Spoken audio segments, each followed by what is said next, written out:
राज तासीन पेश करना है, लेकिन मैं उस अंदाज में गुफ्तगू करूँगा जिस अंदाज में ख़तीब नहीं बल्कि ख़त्म नबुव्वत का वकील गुफ्तगू करता है।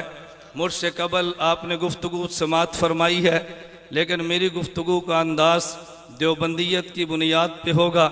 मैं दुनिया में किसी शख्स और मसलक का जो इस्लाम का नाम लेता है उसकी तरदीद पर बात नहीं करता, लेकिन मेरा ताल्लुक़ चूँकि दारुल देवबंद अकाबिर उलमा देवबंद के साथ है, मैं मुनासिब समझता हूँ देवबंदियत की रोशनी में सफ़ीर अहनाफ की सफ़ीर ख़त्म नबुव्वत की खिदमात को पेश करूँ। मैंने इसके लिए आयत तिलावत की है, मुहम्मदुर रसूलुल्लाह। एक इसमें लफ्ज़ मोहम्मद है सल्लल्लाहु अलैहि वसल्लम, एक लफ्ज़ रसूल है, एक लफ्ज़ अल्लाह है। मैं कहूँगा हमारे ईमान की बुनियाद एक पैगंबर की ज़ात है, एक पैगंबर की बात है। मोहम्मद पैगंबर की ज़ात को कहते हैं, रसूल पैगंबर की बात को कहते हैं। देवबंदियत का अकीदा है पैगंबर की ज़ात भी जन्नत से आई है, पैगंबर की बात भी जन्नत से आई है। देवबंदियत का अकीदा है पैगंबर की ज़ात भी मासूम है, पैगंबर की बात भी मासूम है। देवबंदियत का अकीदा है पैगंबर की ज़ात बेऐब है, पैगंबर की बात बेऐब है। देवबंदियत का अकीदा है पैगंबर की ज़ात को मानना भी ईमान है, पैगंबर की बात को मानना भी ईमान है। देवबंदियत का नज़रिया है मोहम्मद को देख तो कोई नुक्ता नहीं, रसूल को देख तो कोई नुक्ता नहीं। इस मोहम्मद और रसूल को बनाने वाले अल्लाह को देख तो कोई नुक्ता नहीं है। पैगंबर की ज़ात को भी खुदा ने बिला ऐब बनाया है, पैगंबर की बात को भी खुदा ने बिला ऐब बनाया है। देवबंदियत का नज़रिया है पैगंबर की ज़ात भी महफूज है, पैगंबर की बात भी महफूज है। क़यामत के दिन तक पैगंबर की ज़ात में तगय्युर भी नहीं आता, पैगंबर की बात में तगय्युर भी नहीं आता।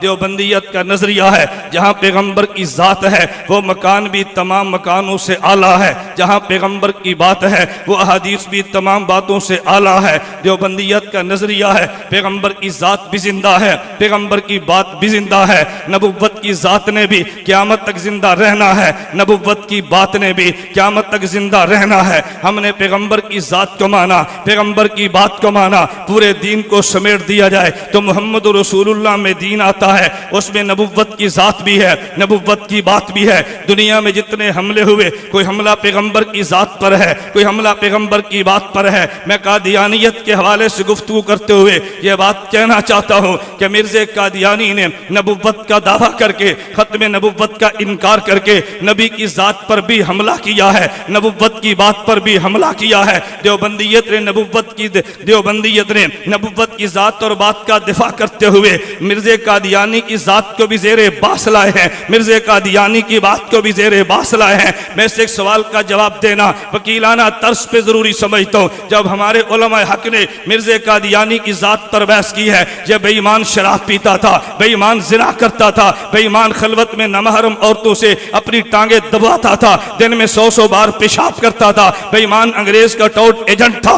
बहुत सारे लोगों ने जिनके दिल में दीन का दर्द था मगर दीन का इल्म नहीं था, वो कहने लगे मौलवियत को मिर्ज़े की ज़ात पर एतराज़ नहीं करना चाहिए, मिर्ज़े की बात पर एतराज़ करो। ज़ातियात पे तनकीद करना इंसानियत को ज़ेब नहीं देता। मौलाना मोहम्मद अली जलंधरी ने देवबंदियत की तरफ से बात करते फरमाया मिर्ज़ा कादियानियत ने मौलवियत का दावा नहीं किया, उसने नबुव्वत का दावा किया है। मौलवियत की बात को मानना ज़रूरी है, मौलवियत की ज़ात को मानना ज़रूरी नहीं है। जो नबुव्वत का दावा करता है पहले उसकी ज़ात है फिर उसकी बात है। और दलील के दौर में नबुव्वत का पहला खुतबा पेश किया कि मेरे पैगंबर ने फरमाया लबिस्तु फीकुम उमरा, और मक्के वालों तुम्हारे अंदर मैं अरसे दराज गुजार चुका हूँ। हल वजदतुमूनी सादिकन काज़िबा, तुमने मोहम्मद को कैसा पाया है? मक्के वाले कहने लगे जर्रबना गैर मर्रा, हमने कई बार तुझे आजमा के देखा है। मा वजदना फीका इल्ला सिद्का, मोहम्मद तुझे सरापा सदाकत पाया है। फिर नबुव्वत ने फरमाया कुलू ला इलाहा इल्लल्लाह तुफलिहू, पहले मोहम्मद सल्लल्लाहु अलैहि वसल्लम ने अपनी ज़ात को पेश किया है,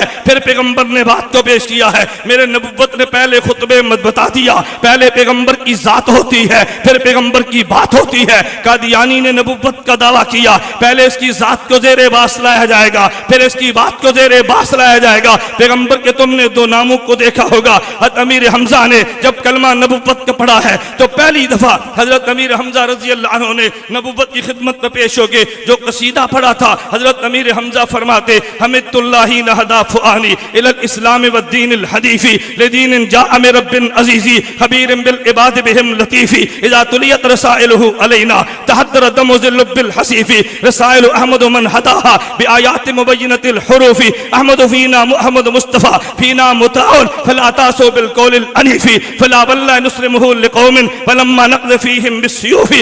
हमजा ने दो लफ्ज़ फरमाए, एक लफ्ज़ मुस्तफ़ा था, एक लफ्ज़ मुता था। मुस्तफ़ा पैगंबर की जात को कहते हैं, मुता पैगंबर की बात को कहते हैं। अल्लाह नबुव्वत के लिए पैगंबर की जात को चुनता है, बात को हुज्जत करार दे देता है। कादियानी तूने नबुव्वत का दावा किया, पहले तेरी जात देखेगा कि सर पे ताज नबुव्वत को सजाया जा भी सकता है या नहीं, फिर तेरी बात को देखेंगे। मैं इसको यूं कहता हूँ, हजरत मौलाना ज़ियाउल कासिमी खतीब यूरोप एशिया ने इस बात को यूं समझाया, फरमाया तुमने कभी देखा है अगर ट्रक किसी सड़क पे चढ़े तो पुलिस वाले ये नहीं देखते ट्रक की रफ्तार कैसी है, ये नहीं देखते ट्रक चलता कैसे है, पहले ट्रक को देखते हैं इसकी लाइट भी है या नहीं, ये चल सकता भी है या नहीं। अगर लाइट मौजूद ना हो पुलिस वाला चलान करता है, ये ट्रक चलने के काबिल नहीं है। हमने कादियानी को देखा है, इसमें लाइट भी नहीं थी। देवबंदियत ने कहा ये तो नबुव्वत की सड़क पे तूने क्या चलना था, अगर सबके चलने वाला ट्रक हो उसे कबूल नहीं करते। इस अंधे बेईमान शख्स को नबुव्वत के लिए कैसे चुना जा सकता है।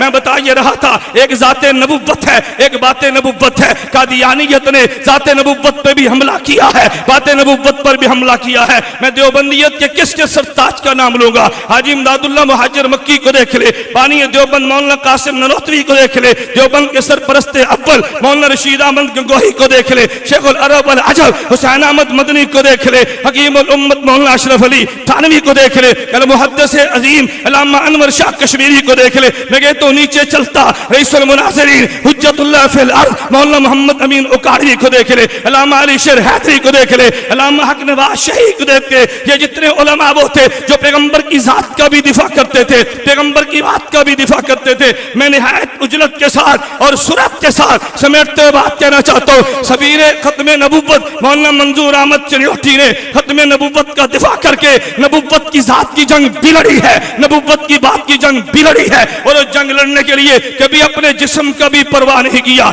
नारोवाल की जमीन इस बात पे गवाह है। गुजरांवाला में मौलाना चनियोटी रहमतुल्लाह अलैह जा रहे थे, एक एक्सीडेंट में जख्मी हो गए, भी अस्पताल लाहौर में दाखिल करा दिया गया। उधर जलसे का वक्त आ गया, रात को जब डॉक्टर बड़े घर चले गए, मौलाना चनियोटी फरमाने लगे मुझे एम्बुलेंस में बिठाओ, बिठा नहीं सकते मुझे लिटा दो, मैंने पैगंबर की खत्म नबुव्वत की जंग लड़नी है। अगर आज मैं नारोवाल न पहुंचा तो मिर्जाई कादियानी कहेंगे देवबंदियत का बेटा मोहम्मद का गुलाम नहीं पहुंचा। इसी हाल में पहुंचे हैं, 4 घंटे का सफर किया, काजी सड़क से आगे गाड़ी जा नहीं सकती, पर मैं स्ट्रेचर पे मुझे ले जाके गांव पहुंचाओ, गांव पहुंचाया गया। मौलाना चनियोटी ने 2.5 घंटे खत्म नबुव्वत के गुफ्तगू स्ट्रेचर पे ले गई है, रात को वापस लाया गया। डॉक्टर कहने लगे तुम्हारे जिस्म से खून बहने लगा, चनियोटी तुम क्या करते हो, पर मैं खून तो मुझे मिला, मेरे मोहम्मद के सदके है, ये जितना बह जाएगा मेरा ईमान होगा। इसी गुजरांवाला में मौलाना चनियोटी रहमतुल्लाह अलैह का एक्सीडेंट हुआ, चिश्तिया में जाना था, ड्राइवर भी जख्मी है,